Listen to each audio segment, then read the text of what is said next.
Warahmatullahi wabarakatuh. Selamat pagi teman-teman semua. Yang saya hormati Bapak Ketua DPP Gempita, Bang Alfonso, beserta jajaran. Saya ingin mengucapkan apresiasi yang sangat tinggi kepada DPP Gempita yang menginisiasi acara ini. Dan tentu kita dari Kantor Komunikasi Kepresidenan mendukung acara double check ini.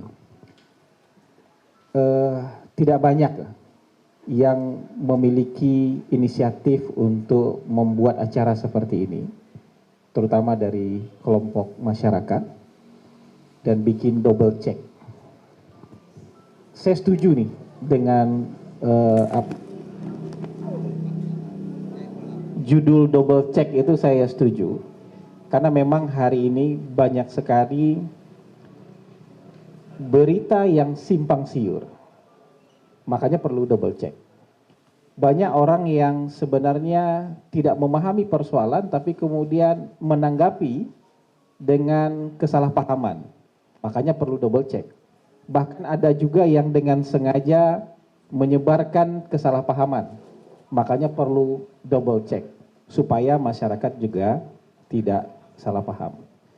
Tapi saya agak takut sama judulnya sebenarnya. Judulnya memang agak-agak bikin kaget. Tapi saya tanya sama Pak Riki Tamba, ya, biar pada datang katanya.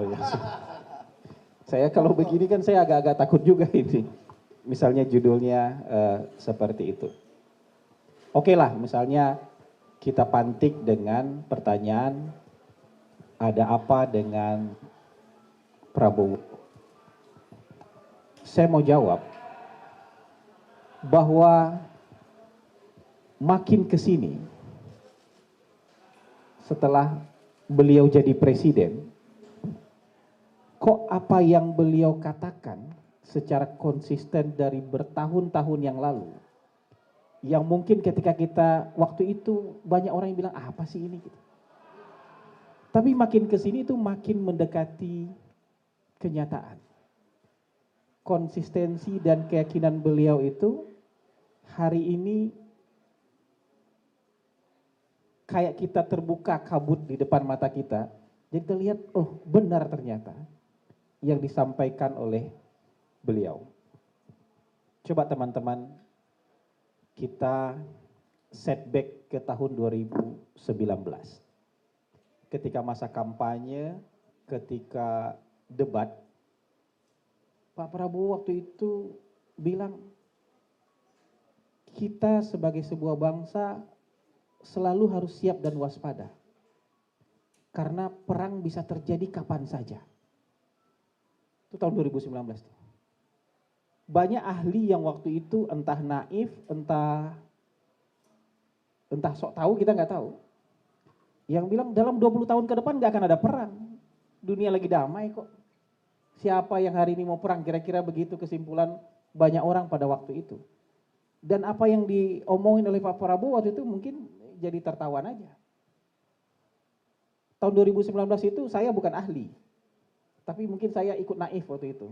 Yang tidak percaya bahwa dunia itu akan berperang. Tahun 2019 Pak Prabowo masih bicara seperti itu. Tahun 2022 Rusia perang dengan Ukraina.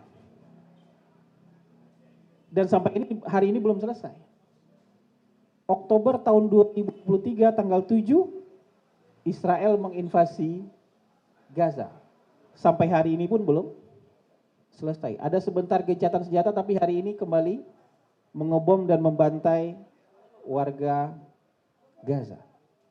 Minggu ini India perang dengan Pakistan. Ini perangnya mulai dari Ukraina jauh nih. Ketika Rusia perang dengan Ukraina aja kita sudah mulai terganggu kehidupan kita. Banyak spare part mobil tuh kalau kita pesan dari luar tuh lama sampainya karena jalur distribusi di sana terganggu. Mereka produksi gandum. Sementara kita butuh gandum yang cukup besar dan kita nggak bisa produksi gandum sendiri di sini. Rantai suplai gandum pun terganggu. Sampai Pak Jokowi waktu itu masih jadi presiden, datang ke sana untuk lobby supaya pengapalan gandum bisa dikirim ke. Ada perang dimanapun itu pasti dunia secara keseluruhan terganggu.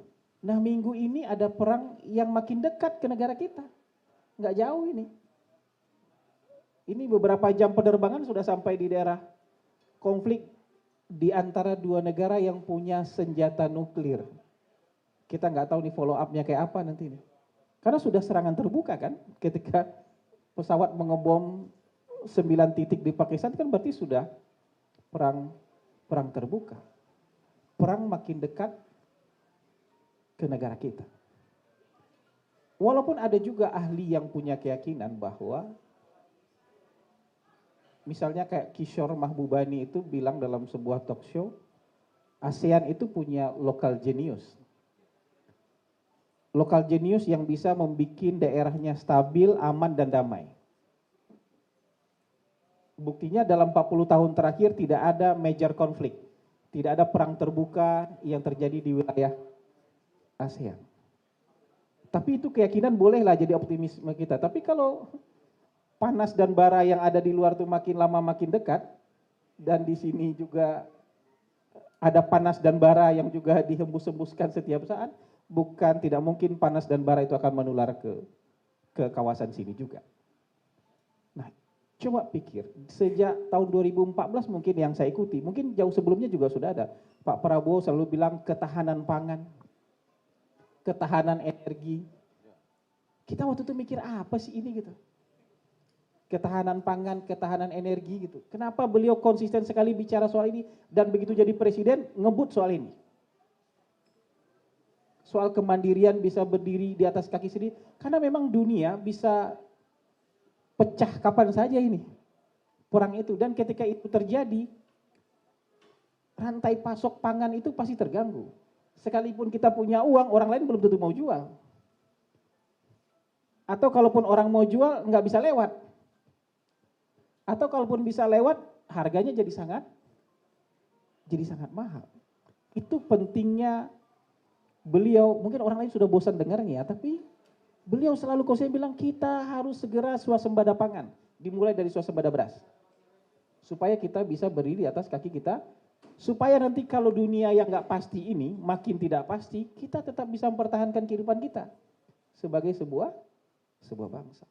Ketahanan energi, kita mungkin dulu bilang apa ini ketahanan energi, belum terlalu connect dalam pikiran kita ketahanan, tapi makin kesini makin relevan.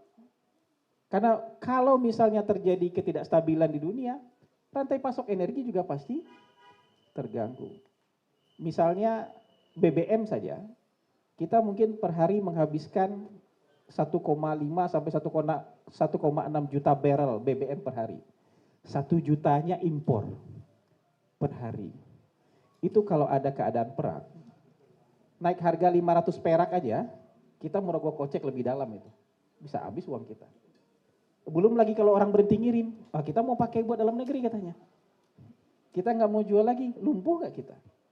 Makanya ketahanan energi itu mau dikebut juga oleh Presiden. Ini kita baru bicara 2 hal loh. Yang mungkin kemarin-kemarin kita nggak begitu mengerti, tapi makin kesini makin menemukan kebenarannya. Belum lagi soal-soal yang lain. Terus ada yang nanya, tapi kalau nggak perang kan buat apa? Kalau nggak perang kan juga ini bagus. Kalaupun dalam keadaan damai kan ketahanan pangan juga sangat bagus buat kita. Artinya kita nggak perlu merogoh kocek untuk mengimpor barang dari luar yang untuk kebutuhan pokok.